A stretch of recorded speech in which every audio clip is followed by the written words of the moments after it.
오늘 우리에게 주시는 하나님 말씀 봉독합니다. 구약성경 이사야 30장 18절에서 22절까지 봉독해 드립니다. 구약성경 1002쪽 1003쪽입니다. 이사야 30장 18절 봉독합니다. 그러나 여호와께서 기다리시나니 이는 너희에게 은혜를 베풀려 하심이요 일어나시리니 이는 너희를 긍휼히 여기려 하심이라. 대저 여호와는 정의의 하나님이심이라. 그를 기다리는 자에게 자마다 복이 있도다. 시온에 거주하며 예루살렘에 거주하는 백성아, 너는 다시 통곡하지 아니할 것이라. 그가 내 부르짖는 소리로 말미암아 내게 은혜를 베푸시되 그가 들으실 때에 내게 응답하시리라. 주께서 너희에게 환난의 떡과 고생의 물을 주시나 내 스승은 다시 숨기지 아니하시리니 내 눈이 내 스승을 볼 것이며 너희가 오른쪽으로 치우치든지 왼쪽으로 치우치든지 내 뒤에서 말소리가 내 귀에 들려 이르기를 이것이 바른 길이니 너희는 이리로 가라 할 것이며 또 너희가 너희 조각한 우상에 입힌 은과 부어 만든 우상에 올린 금을 더럽게 하여 불결한 물건을 던짐같이 던지며 이르기를 나가라 하리라. 아멘. 하나님의 은혜가 여러분들과 함께 하심을 확신하시기를 바랍니다. 우리 마스크를 쓰고도 찬양을 열심히 부르는 찬양대에서 박수 한번 쳐주시기 바랍니다. 늘 세계적이었는데 오늘은 우주적입니다. 자, 오늘 정말 하나님 앞에 복된 역사가 우리 삶에 늘 있게 되고 느끼게 되고 체험함을 감사하면서 우리가 거룩한 예배로 나왔습니다. 이제 말씀 속에서 우리에게 주시는 은혜가 여러분들에게 더더욱 분명하게 들려지고 보여지는 역사가 있기를 바랍니다. 지난 주일은 어버이 주일로 지켰잖아요. 출애굽기 20장 12절 말씀을 통해서 공경과 생명이라는 제목으로 하나님께서 주시는 은혜를 깨달았습니다. 공경은 히브리어로 보면 경외라는 말로 같은 히브리어 단어로 쓰여지게 됩니다. 경외라는 말은 공경이라는 단어와 함께 하나님께만 사용되어지는 단어였습니다. 하나님 외에 다른 신을 경외하거나 공경하게 되면 징계와 멸망을 당하는 것이 율법이었습니다. 그러나 하나 예외가 있는데 바로 부모님을 공경하는 일은 허용을 하셨다는 사실입니다. 부모가 자녀에 대한 권리를 하나님께 위임받았다는 인식은 굉장히 중요한 거죠. 대리권이다라는 명칭을 썼었죠. 자녀들은 부모를 하나님을 경외하듯 부모님을 공경하는 마음으로 섬기는 것이 성경 속에서 주시는 복된 원리라는 것을 말씀하고 있었습니다. 특별히 이 계명을 잘 지키면 하나님이 주신 복된 땅에서 그 생명이 길게 된다는 약속도 하셨지요. 여러분들 삶의 자리에서 늘 하나님께서 주신 은혜로 풍성한 역사가 있기를 바랍니다. 이제 이어서 이번 주는 스승의 주일입니다. 총회 차원에서는 청년 주일로 지켜지고 있습니다. 이 스승의 날은 교권 존중 그리고 스승의 공경의 사회 풍토를 조성해서 교원들 즉 선생님들의 사기 진작 그리고 사회적 지위의 향상을 위해서 지정된 날이 바로 이 스승의 날입니다. 1963년도 충남 지역 청소년 적십자 단원들이 은사의 날을 정하고서 사은 행사를 개최하는 것이 처음 출발이었습니다. 그래서 이 일들이 이제 시작이 되게 되었는데 이 스승의 의미는 굉장히 크죠. 스승은 가르쳐 올바르게 이끌어주는 사람이다라는 뜻을 갖고 있어요. 가르치고 올바르게 이끌어주는 사람. 그러면은 잘못된 길로 이끌어주는 사람은 스승이 아닌 거죠. 잘못된 스승이죠. 특별히 사리를 분별하여 이끌어주는 교사라는 의미가 굉장히 중요한 의미로 사용되어집니다. 사리를 잘 분별해서 이끌어주는 교사. 즉 성경 그대로 명칭을 하면 명철을 말합니다. 명철. 우리는 하나님의 은혜 가운데서 이 스승의 더 깊은 의미를 깨닫는 귀한 시간이 되시는 아름다운 은혜가 있기를 바랍니다. 오늘 우리에게 주신 본문 말씀의 배경이 있어요. 당시에는 강대국 아수르 나라가 있었어요. 이 아수르 나라가 이미 북이스라엘은 다 멸망을 시켜버린 거예요. 그리고 나서 이제 유다 나라를 위협하고 있는 상황이었던 거죠. 이 유대의 왕 히스기야가 당시의 왕이었는데 이 왕이 참 하나님 앞에 온전하고 의로운 왕이었음에도 불구하고 그때 잠시 실수를 해요. 아수르 나라가 워낙 위협을 하니까 말이에요. 북쪽에서 하나님을 의지하는 대신 정치적인 수완을 발휘해서 애굽 나라와 동맹을 맺게 돼요. 애굽 나라도 이제 왕위가 바뀐 지 얼마 안 돼서 조금 재정비가 안 된 상태인데 그 애굽 나라와 손을 잡으면 이 아수르를 물리치고 나라가 안정될 거라고 생각을 했던 거죠. 그런데 하나님이 보시는 면에서는 애굽과의 동맹을 맺은 것은 하나님이 보호해 주시는다는, 하나님 보호해 주시고 인도하신다는 그 믿음에 대한 불신을 표현한 거고요. 또한 하나님은 이스라엘 민족이 애굽 땅에서 노예되었던 것을 애굽에서 탈출시켰잖아요. 그 탈출시켰던 은혜를 완전히 망각해버린 상황이 된 거예요. 그러니 노예되었던 그 자리로 다시 돌아간다니 하나님께서도 답답한 일이죠. 그래서 하나님은 선지자를 통해서 책망을 해요. 그래서 본문 1절과 3절에 보면 패역한 자식들은 화 있을진저 그들이 개교를 베푸나 나로 말미암지 아니하며 맹약을 맺으나 나의 영으로 말미암지 아니하고 죄의 죄를 더하도다. 그들이 바로의 세력 안에서 스스로 강하려 하며 애굽의 그늘에 피하려 애굽으로 내려갔으되 나의 입에 묻지 아니하였도다 라고 하나님께서 선지자를 통해서 한탄을 하셔요. 속상해 하시는 거죠. 그 결과는 어떻게 됐는가라는 거예요. 히스기야 왕과 그 당시의 지도자들이 상상했던 나라의 안정과 평안, 이것을 생각을 했었는데 그 의도와는 완전히 다르게 진행이 돼버려요. 분명한 것은 뭡니까? 하나님의 마음, 하나님의 뜻이 중요했던 거죠. 그래서 유다 백성과 그 지도자들이 한 행동에 대한 하나님의 뜻은 바로의 세력이 너희 수치가 되며 애굽의 그늘의 피함이 너의 수욕이 될 것이다 라고 30장 3절에 선포하고 계셔요. 그렇게 너희들이 피했지만 그게 오히려 너희들이 수치이고 수욕이 돼서 망한다, 이런 얘기가 되는 거죠. 이런 결과는 유다 나라의 판단과 결정이 영적 상태에 중요한 문제점이 있었다는 거예요. 이 유다 나라가 판단하고 결정해요.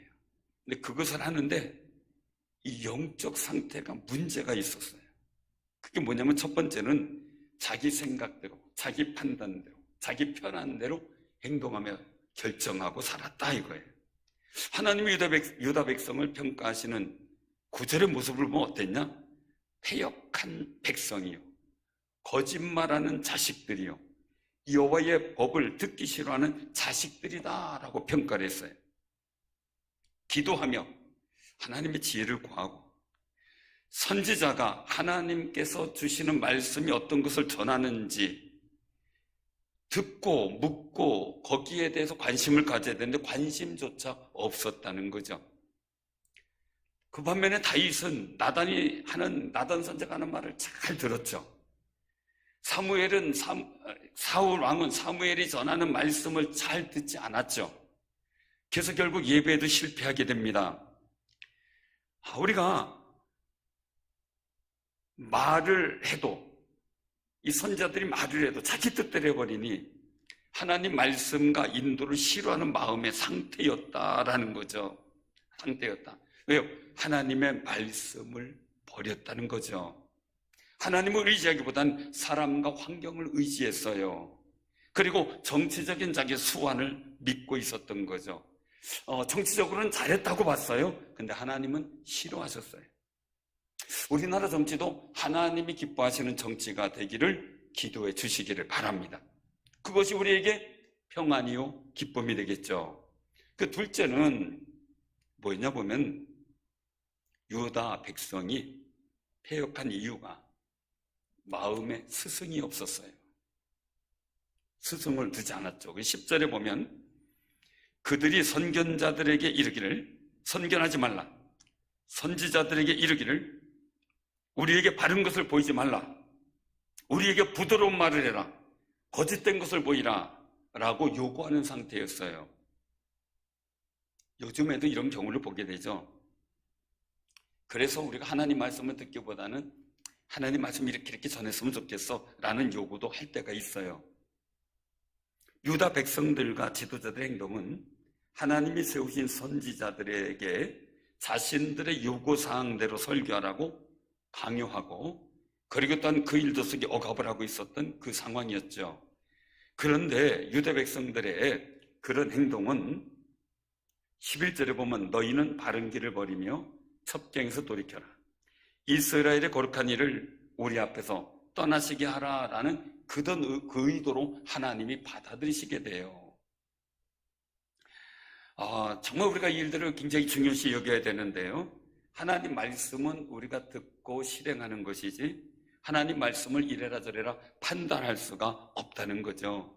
실제적으로 중국 같은 공산주의 정권에서는요, 목회자의 설교를 미리 받습니다. 그래가지고 검토를 해요. 그리고 자기들의 어떤 요구사항, 종교 공안들이 요구하는 요구사항들을 거기에 삽입시켜 선포하도록 강제적으로 합니다. 근데 그 설교가 정말 하나님 말씀이라고 할 수 있을까 생각합니다. 속상하죠. 근데 그런 속에서도 하나님 말씀만 골라 성령님의 감동을 통해 성도들에게 전달되어지고 있는 그 놀라운 광경들을 경험하고 그들은 감사하고 있다는 겁니다. 하나님의 말씀은 하나님께서 성령을 통해서 말씀하시니 기도에 우리가 어떤 말씀을 전할까 기대하면서 기도로 준비하고, 그리고 또한 하나님께서 우리에게 복된 말씀을 주시기를 기도로 준비하는 아름다운 모습이 귀한 영적 모습입니다. 성령님은 우리를 예수님께로 인도하시는 우리 영원한 스승이기 때문이고요, 예수 그리스도는 우리가 스승으로 보며 우리가 제자다운 삶을 살아가야 될 거룩한 은혜가 있고 책임이 있는 겁니다. 이런 두 가지 영적 타락 모습 말이죠. 자기 생각대로 반대인 대로, 자기 편한 대로, 또 스승을 마음에 두지 않는 그런 상황, 그것이 결국 유다 나라를 망하게 하는 지름길이 되었다고 책망하고 계시는 겁니다. 그래서 14절에 보면요, 그가 이 나라를 무너뜨리되 토기장이가 그릇을 깨뜨린 같이 아낌없이 부수시리니 그 조각 중에서 아궁이에서 불을 붙이거나 물 웅덩이에서 물을 뜰 것도 얻지 못하리라, 이렇게 말씀하세요. 토기장이들 도자기를 굽는데 가보면은 도자기가 만들어져서 화로에 들어갔다가 나옵니다. 나오면 그것을 보고 우리가 볼 땐, 제가 옆에서 볼 땐 깨끗한 그릇이에요. 너무 좋은 그릇이에요. 그런데 이 도예관을 이렇게 둘러보더니 망치로 그냥 한 번에 깨버리더라고요. 왕창 부서져요. 전 옆에서 볼 때 너무 아까운 거예요. 차라리 나를 주지, 그 생각을 하고 있는데 안 주더라고요. 이거는 필요가 없대요. 깨버리는 거예요. 그것처럼요, 왕창 이스라엘, 이 유다 나라를 깨버리겠다는 거예요. 사랑하는 성도님들, 유다 나라의 지도자들, 백성들의 영적 상태가 나라의 운명을 좌우할 수 있는 상황이 된 거예요. 만약에 유다 백성들의 모습이 나에게 나타나고 우리에게 나타난다면 우리는 망하는 길로 가고 있다는 징표가 돼요. 사랑하는 우리 스스로를 잘 살펴보면서 정말 하나님 앞에 복된 믿음의 삶을 살아가는 거룩한 승리자들이 되시기를 바랍니다. 그런데요, 오늘 본문 말씀, 봉독해드린 말씀에는 새로운 희망이 보여요. 바로 18절 초반절인데, 그러나 여호와께서 기다리시나니라는 거죠. 하나님이 기다리신다는 거예요. 뭘 기다리셔요? 은혜를 베풀려고. 은혜를 베풀려고. 또 일어나시려고 한다는 거예요. 왜요? 긍휼히 여겨주시려고. 이 둘 다 일들은 뭐예요? 정의 하나님이 이렇게 한다는 것은 우리를 용서해 주시고 회복시켜 주신다는 거룩한 은혜의 역사가 시작되고 있다는 것. 그 은혜를 기다려라라는 거죠. 사랑하는 성도님들, 그런 하나님을 기다리는 자마다 복이 있다고 18절에 말씀을 하시는 거예요. 그를 기다리는 자마다 복이 있다라고 말이죠. 사랑하는 성도님, 15절에서는 그렇게 말씀하시죠. 너희가 돌이켜 조용히 있어야 구원을 얻을 것이요 잠잠하고 신뢰하여야 힘을 얻는다라는 거예요. 힘을 얻는다. 그런데 유다 백성은요, 그리고 어떤 그날의 지도자들은요, 하나님의 도우심과 구원을 기다리지 못하고요, 우리가 빠른 말 타고 도망가자 이러고 있는 거예요. 아수르가 쳐들어오면 빨리 말 타고 도망가자. 그런데 하나님 말씀하셔요. 16절에 보니까 너희가 아무리 빠른 짐승 갖고 도망가봐라, 멸망이 너희들 덮친다. 아무리 그렇게 빨라도 너희들 쫓는 자가 더 빠를 거다라고 말씀하는 거예요. 어떤 분들은 얘기를 해요. 나라가 어렵고 위태할 때만 이민 가야 되겠어, 아니면 산속 깊은 데 가서 피해야 되겠어. 사랑하는 성도님들, 아무리 피한다 그래도 안전한 데가 세상에 있을까요? 그러나 죄로 인하여 발생된 국난 그리고 환경적 어려움은요, 엎드려 회개하며 하나님께로 돌아와 그 도우심과 인도하심을 기다리면 해결될 줄로 믿으시길 바랍니다. 모든 것에 주관하시는 하나님의 거룩한 은혜가 여러분들에게 임하시기를 바랍니다. 그러면 어떻게 해야 우리가 하나님의 은혜를 받고 긍휼하심을 얻을 수 있겠습니까? 라는 질문을 우리가 하게 됩니다. 어떻게 하면 좋겠습니까? 20절을 주의 깊게 보시기 바랍니다. 20절에 보면 주께서 너희에게 환난의 떡과 고생의 물을 주시나 내 스승은 다시 숨기지 아니하시리니 내 눈이 내 스승을 볼 것이며 라고 말씀하세요. 사랑하는 성도님들, 여기에 우리가 이 스승의 줄을 보면서 한번 이 부분을 정말 깊이 생각해야 됩니다. 지금 당하는 환난, 고생과 시련을 통해서 하나님의 뜻을 깨닫게 된다는 거예요. 망하게 된 이유가 뭔지, 하나님이 왜 우리에게 이렇게 하셨는지 깨달음으로 회개하고 바르게 돌아서게 기다리시는 하나님을 알게 된다는 거예요. 그래서 이 고난은 우리에게 스승이 될 수가 있어요. 정말 돌아오는 그때에 하나님 은혜를 베푸시고 우리의 눈물을 닦아주시겠다고 말씀하고 계시는 겁니다. 우리가 흔히 얘기를 하죠. 고난은 축복의 통로다. 전에 또는 전사님이, 우리 교회 부교제 전사님이 새벽기도 때 그 설교를 했다래요. 고난은 축복의 예표입니다. 고난 그러면 기뻐해야 됩니다. 그래서 고난 그러면 아싸 고난 해보십시오 그랬어요. 우리 한번 해봐요. 고난 그럼 아싸 고난 하는 겁니다. 자, 시작. 고난 아싸 고난. 이렇게 잘하면 좋은데 맨 뒤에 산 남자 2, 3이 있다가 말은 쉽지 그러더니 말은 쉽지. 본인은 많이 힘들었을 때거든요. 말은 쉽지. 말은 쉽죠. 그러나 믿음의 기도는 능력이 있습니다. 우리가 믿음으로 하는 말은 힘이 있습니다. 말대로 될 줄로 믿으시길 바랍니다.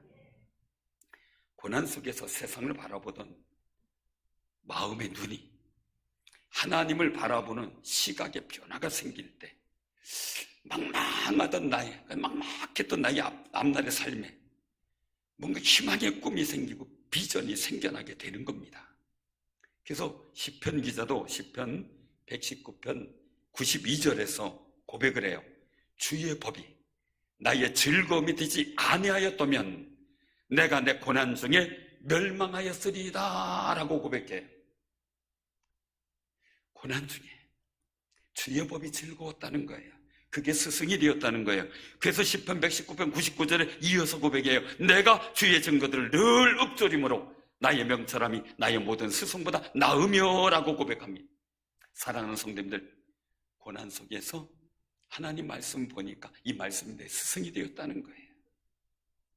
하나님의 말씀은 살았고 운동력 있는, 능력 있는 말씀이 이미 여러분들 눈에 보이고 경험되어지는 귀한 역사가 있기를 바랍니다. 우리에게 환난의 떡과 고생의 물을 주실 때도 있습니다.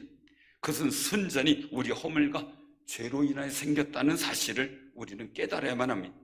그 죄를 깨닫고 예수님의 보혈의 힘을 입어 죄사함을 얻는 은혜로 하나님께로 나아가면 하나님은 우리를 긍휼히 여겨주셔서 안아주실 것입니다. 그때 하나님께서는 나에게 스승을 보여주신다는 거예요. 하나님의 말씀 속에서의 스승은 고난 속에서 주의 말씀을 깨달게 될 때요, 하나님 말씀이 들려오는 것이 새로워요. 감격스러워요. 막 마음에서 이루어질 것 같은 기대감이 막 생겨요. 힘들고 괴로웠던 인생에 희락이 생겨요. 그렇지 않으면 그냥 밋밋해요. 답답해요. 사랑하는 성도님들, 하나님 말씀이 들려올 때 주님 나의 스승이 보이게 하옵소서. 기도하는 아름다운 삶이 되시길 바랍니다. 그 속에서 감사가 마음속에서 터져나오고요, 그 감사가 올라와서 입술에 찬양으로 변하게 되고요, 찬양을 부를 때 힘이 나고 즐거워지는 거예요. 근데 찬양을 부를 때 귀찮아지고요, 온몸을 들여 찬양을 부르는 것이 거부감이 생기고요, 마음의 부담감이 생긴다면 나를 살펴봐야 돼요. 왜요? 내가 하나님을 즐거워하는 마음을 잃어버리고 있기 때문이죠. 왜? 찬양은 하나님께 드리는 거예요. 나한테 하는 건 은혜가 안 돼. 찬양은 부르면서 내가 은혜를 회복해야 돼요. 왜요? 하나님께 드리는 거잖아요. 내 마음 즐거우려면 노래방 가서 유행가 불러도 즐겁잖아요. 하나님께 올려드리는 찬양을 통해 받으시고 성령의 은혜를 내게 임하게 할 때 그때 주시는 영적 기쁨과 담대함은 달라요. 그래야 우리가 억지로라도 주의 찬양 속에 녹아지고 그 찬양 속에 깊어지고 내 영적 무기력이 회복될 수 있도록 기도해야 돼요. 사랑하는 성도님들, 하나님께서 보여주시는 스승이 여러분들 눈에 보이되 복 있는 스승이 보여야 되고요, 복되지 않은 스승은 안 보여야 돼요. 사랑하는 성도님들, 꼭 기억하시길 바랍니다.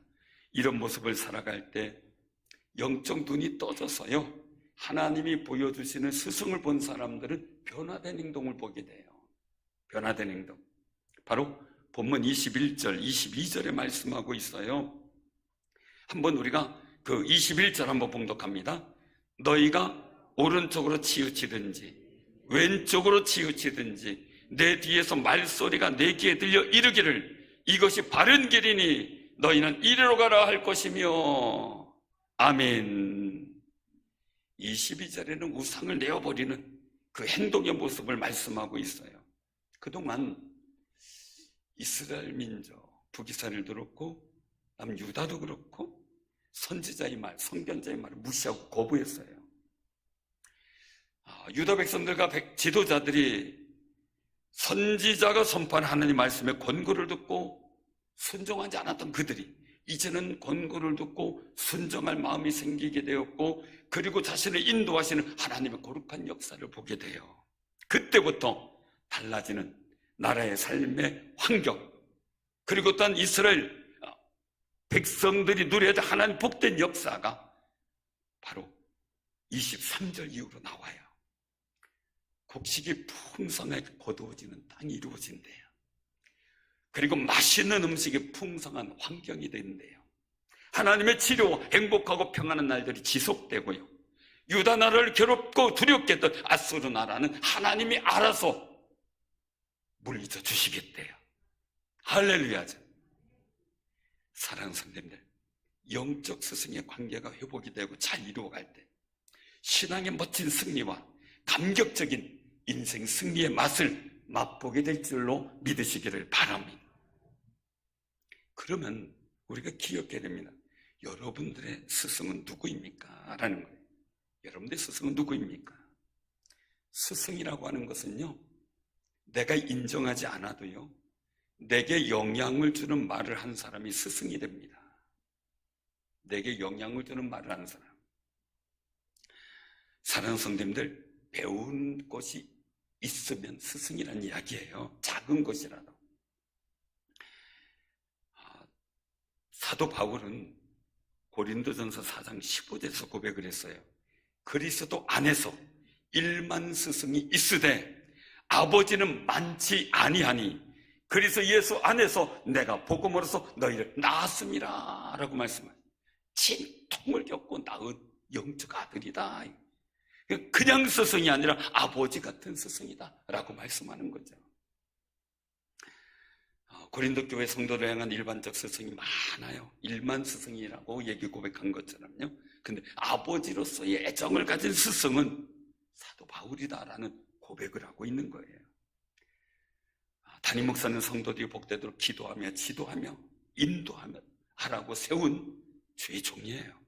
거기에 최선을 다하는 것이 또한 주의 종으로서 해야 될 거룩한 일이죠. 저는 부족하기 이를 데가 없는 사람이에요. 늘 연약해요.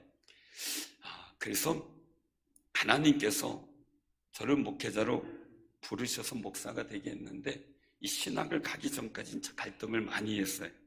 고등학교 때 제가 부름 받았는데 고민하면서 제가 몇 번의 테스트 저 스스로를 하고 그리고 신학을 시작하게 되었는데, 그리고 이제 안수를 교회 시골교회에서 2교회를 담임하다가 부교육자로 갔다가 그리고 나서 이제 교회를 94년 9월 1일부터 준비하기 시작을 해서 94년 10월 6일 날 개척하게 됐어요.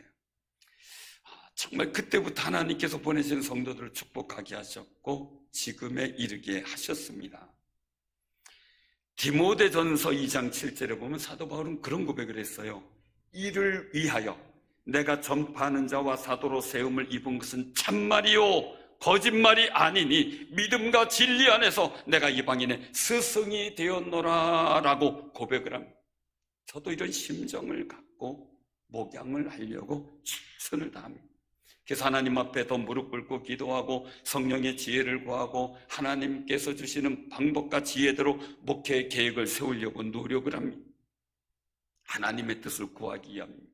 하루하루를 맡기며 기도합니다. 성도들의 기도 부탁을 받으면 저는 그 순간서부터 응답받을 때까지 기도합니다. 말은 안 하지만 응답이 늦어지고 오랜 기간 되면 저도 답답하고 애가 탑니다. 사랑하는 성도, 하나님 앞에 뭐라고 탄원할지 몰라 답답해서 하나님 앞에 대묵들 때도 참 많이 있습니다. 그래도 끝까지 응답받을 때까지 매달려 기도하려고 합니다. 저는 성도님들이 뭘 물을 때 무엇을 말할까라는 두려움을 갖습니다. 왜요?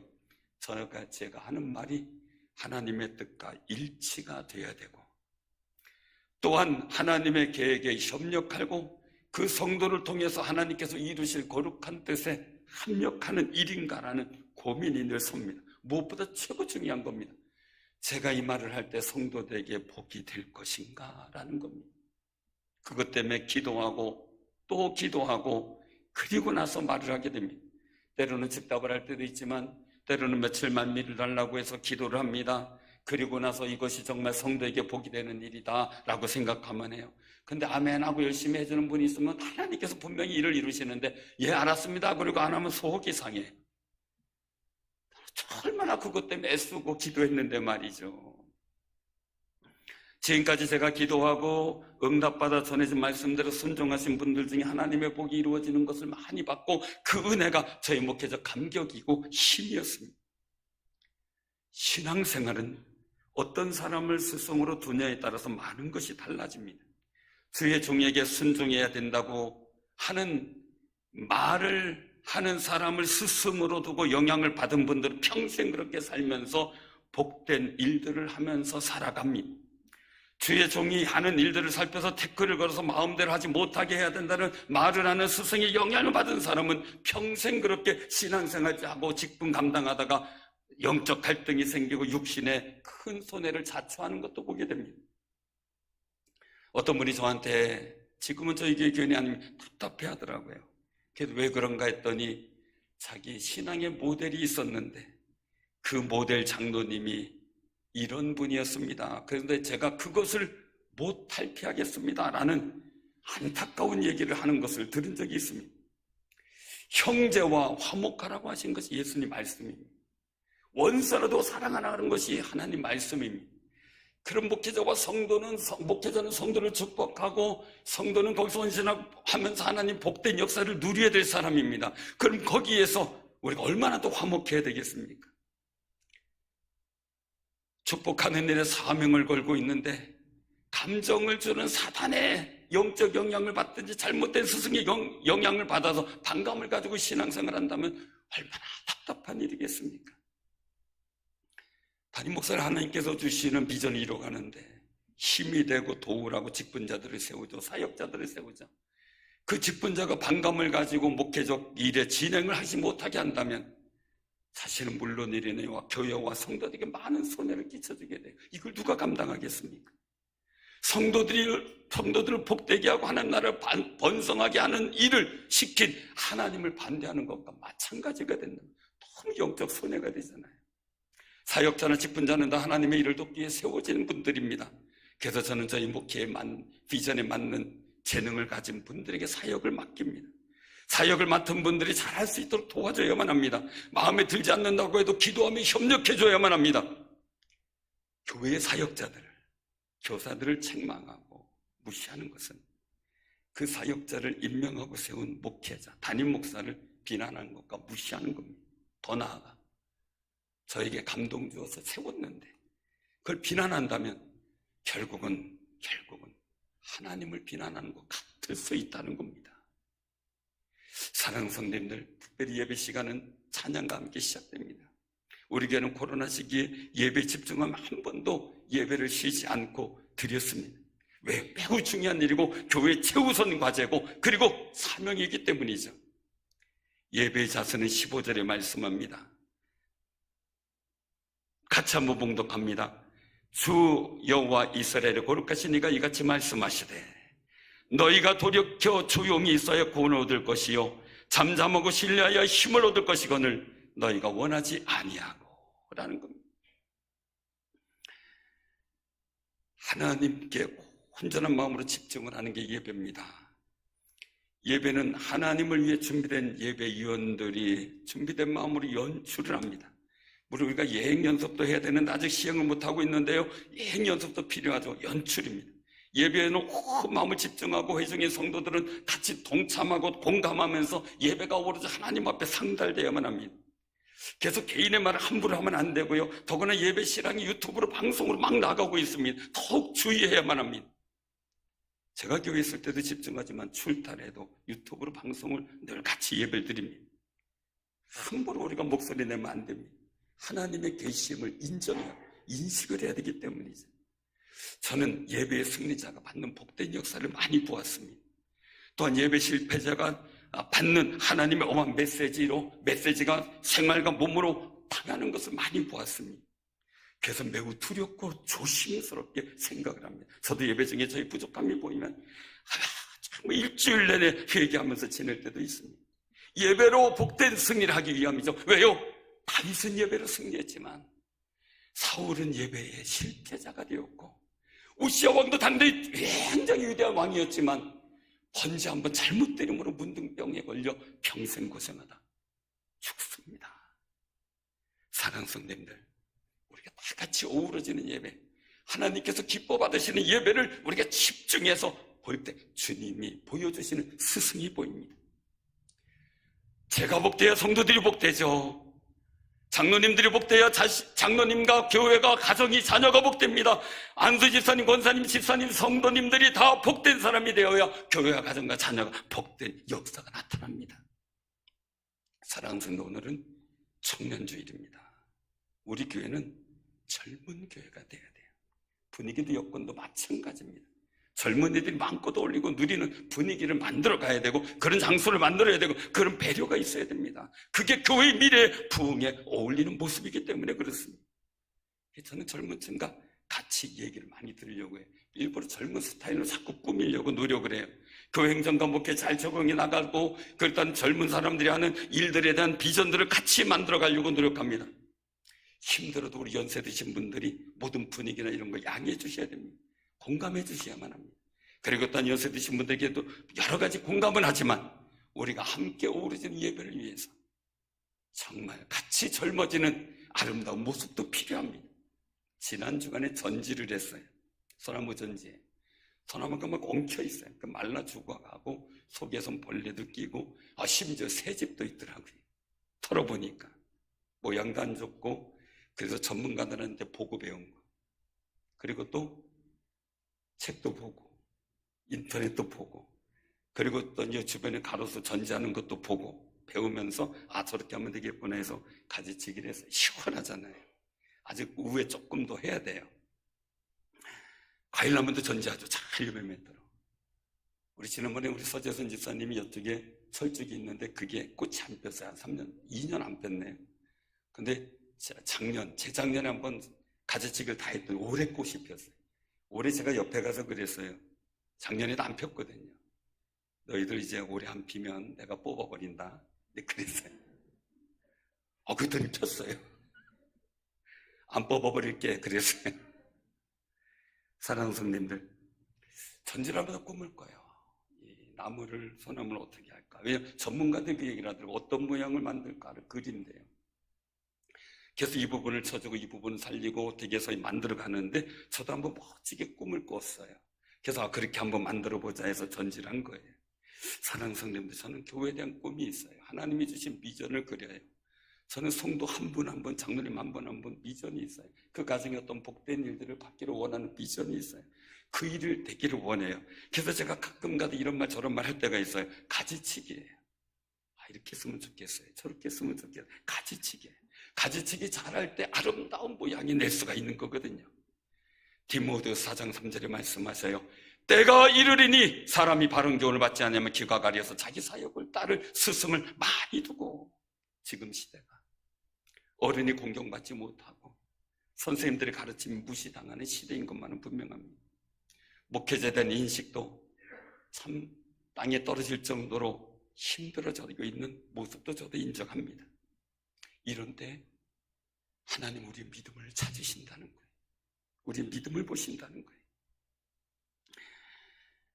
이런 시대에 너희가 오른쪽으로 치우치든지 왼쪽으로 치우치든지 내 뒤에서 말소리가 내 귀에 들려 이르기를 이것이 바른 길이니 너희는 이리로 가라 할 것이며 라고 부르짖을 스승이 필요하고, 그 스승을 세워주신다는 거예요.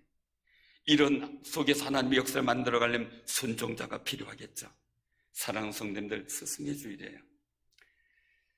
우리의 삶의 스승, 자녀들의 스승의 감사의 마음을 표하는 것이 너무너무 중요해요. 저는 여러분들에 대한 꿈과 비전이 이루어지기를 소원하고 있어요. 그렇게 같이 길을 나가면 반드시 우리 앞에 거룩한 하나님의 스승의 역사를 보여주실 거예요. 영적인 것은 범사가 잘 되고 강건하기 때문에 영적 스승은 더더욱이 중요해요. 우리 자녀들 가르치는 교사 선생님들 너무 중요해요. 또한 구역을 가르치는 구역 인도자님들 너무너무 중요해요. 또한 우리가 서로 신앙의 본이 되는 스승이 되는 일이 너무나 중요해요. 사랑하는 성도님들, 우리가 스승이신, 영원한 스승이신 예수 그리스도를 따라가며 성령님의 도우심을 받는 귀한 승리자들 다 되기를 주님의 이름으로 축원합니다.